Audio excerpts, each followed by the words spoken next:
in Thailand. Let's get ready for dinner. I'm actually in Chiang Mai for 3 days. I'm gonna use this APH Brow Freeze for my brows. It actually works so well for this weather. Like, a lot of you guys have been asking what I use for my brows, and I'm gonna show you. I literally just mix these two colors. This is the Patrick Ta Dimension 3 palette. I kind of just draw it upwards along my brows and I clean them up with concealer. It just looks so much cleaner. I've been using this Shiseido foundation the whole time I'm here and my makeup stay on all day. This is in the shade 330. Almost like a cushion foundation finish. It just went out so easy. Actually here with my childhood friend.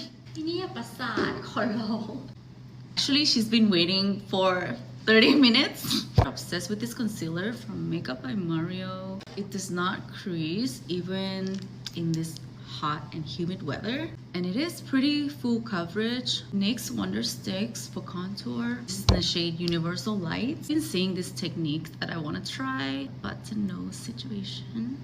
Let's see. I think it's kind of cute.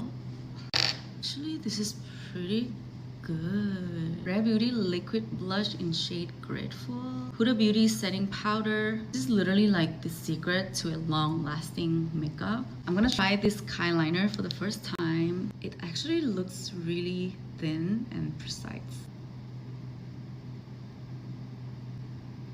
Like, you don't have to press too hard. Adding some highlighters. Adding a little blush on my chin. Okay, let's do our lips. I like to just clean it off first. MAC lip liner in Plum. This is like one of my top favorite liners from MAC. Fenty gloss in shade Cheeky. Actually gonna add some of this diamond balm in the corner of my eye. Okay, now I'm done. Here's the final look.